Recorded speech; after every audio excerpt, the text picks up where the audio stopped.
Halo, selamat pagi. Assalamualaikum warahmatullahi wabarakatuh. Terima kasih masih nyimak dan setia dengan channel Porang Indonesia. Kali ini kegiatan kita di lahan porang setelah beberapa hari tidak kita kontrol kawan ya. Tidak kita kontrol karena kesibukan ya. Ini habis lahan ini habis dibersihkan gulmanya kawanku ya. Habis dibersihkan gulmanya jadi kelihatan bersih habis diwatun. Kita sudah beberapa hari tidak kontrol lahan. Begitu kita kontrol di lahan, kita menemukan satu pohon sudah rusak seperti ini karena terkena larva ya. Larva bakteri ini, bakteri kawanku, jamur bakteri yang menyerang tanaman porang kita. Ini solusinya gini kawanku, diobatin pun sudah tidak sembuh ya, sudah tidak nutut. Kita solusinya seperti ini. Ini kita potong kawan, ini kita potong di bawah aja. Nah kita lihat sampai pangkal ini masih terlihat rusak ya, terlihat rusak.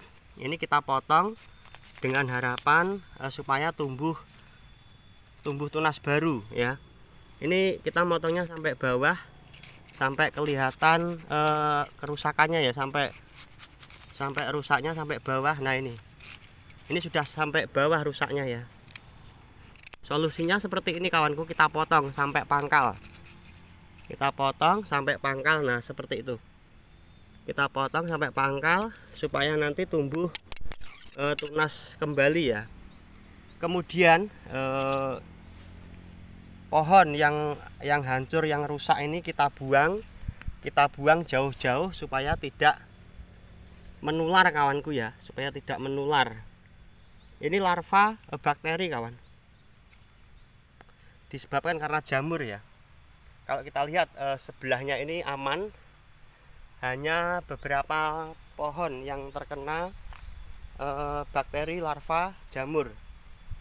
Solusinya seperti itu, kita potong sampai pangkal bawah, sampai bersih, tidak ada bakterinya. Itu nanti akan sembuh dan tumbuh tunas baru. Kita perlihatkan kawanku, ini tanaman porang sudah tinggi-tinggi ini kita tanam pada akhir bulan Oktober ya, Oktober akhir. Sekarang sudah bulan Desember tahun 2021. Kita kontrol, kita cek tanaman porang ada di antara pohon. Ada beberapa pohon, beberapa pokok yang terkena jamur bakteri. Ada dua pohon yang terkena bakteri ya. Nah seperti ini. Ini kalau kita obatin pakai fungisida ataupun bakterisida, ini sudah tidak akan sembuh, tidak akan sembuh, tidak mungkin bisa mengembalikan utuh lagi kawanku. Solusinya kita potong ya. Nah ini kita potong bawah. Ini nanti akan muncul tunas yang baru kawan, tunas yang baru. Motongnya seperti ini sampai bawah ini. Yang penting, yang pasti jauh dari yang terkena penyakit, agak jauh. Nah ini sudah bersih ya, sudah tidak kena penyakit yang bawahnya. Solusinya seperti itu kawanku, baru kita buang jauh-jauh ya, supaya tidak menular. Nah sebenarnya sayang kawan ya kalau tidak dikontrol itu. Jadi solusinya seperti itu. Ini kelihatan bersih dari rumput, dari gulma.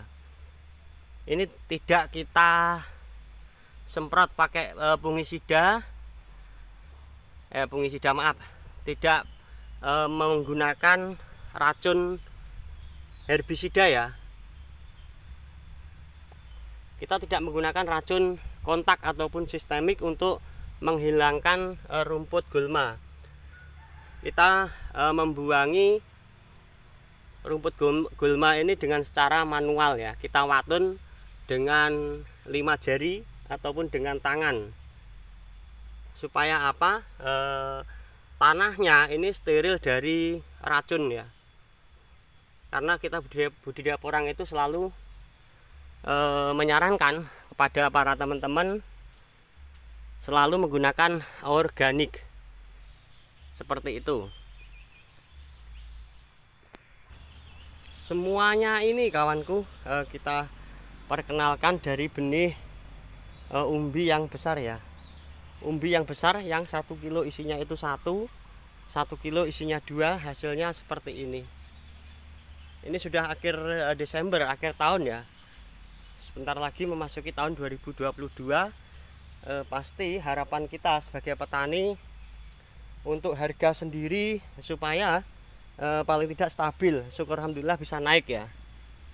Dengan harapan harganya supaya seperti tahun 2020. Seperti itu. Kita tunjukkan juga kawanku ya. Yang sebelah kanan ini dari benih umbi yang besar ya, yang 1 kilo isi 1 kilo isi 2, hasilnya sudah pasti akan besar. Kita perlihatkan lagi kalau sebelahnya ini dari benih umbi mini ya, umbi kecil lah. Ukurannya 20 sampai 40 up. Kita lihat lahannya ini bersih dari gulma, karena kita sendiri selalu memakainya itu manual ya. Ini bekas rumput gulma yang dicabutin oleh pekerja yang kemarin. Ini sudah selesai. Kita lihat ini juga tunas yang kedua sudah muncul agak besar ya. Dari benih umbi 20 sampai 40 up kawanku. Jadi kalau lahan porang ini bersih, tidak kita pakai racun kontak ataupun sistemik. Kita selalu menyarankan untuk menggunakan selalu organik ya. Seperti itu kawanku. Jadi kalau lahan porang ini bersih juga enak dipandang ya, sedap dipandang. Kalau bersih dari gulma, kita setiap kontrol itu selalu terlihat senang gembira ya, untuk melihat tanaman porang ini bersih dari gulma dengan cara kita buangi secara manual ataupun kita waton ya. Nah, ini kita perlihatkan. Ini yang habis di waton ya. Ini rumputnya bekas gulma kita kumpulkan di seperti ini, di antara parit. Jadi kelihatan bersih. Kita selalu memakainya organik kawanku ya. Kalau kita pakai racun sayang sekali, nanti tanahnya terkontaminasi dengan racun ya. Karena ini untuk budidaya porang, untuk makanan ya, bahan baku makanan. Makanya kita selalu memakainya itu organik. Saya sarankan seperti itu untuk teman-teman yang budidaya porang. Untuk makanan kawanku, jadi tidak usah pakai racun. Sekali lagi kawanku, sedulurku petani porang seluruh Indonesia, karena ini tanaman porang kita budidaya yang dimanfaatkan adalah umbinya untuk bahan baku makanan, maka kita tidak memakai racun kontak ataupun racun sistemik untuk membuangi gulma. Jadi kita pakai jimo alias driji limo. Kita menggunakan jari tangan ya, manual. Seperti itu. Jadi sekali lagi kita sarankan kita tidak memakai racun untuk membuang gulma. Demikian kawanku, kita hanya berdoa semoga hasilnya bagus, harga juga berpihak kepada kita sebagai petani. Salam sehat, salam sukses. Saya ucapkan terima kasih yang sudah nyimak dan setia dengan channel Porang Indonesia. Oke, saya akhiri. Wassalamualaikum warahmatullahi wabarakatuh. Matur suwun. Nuwun.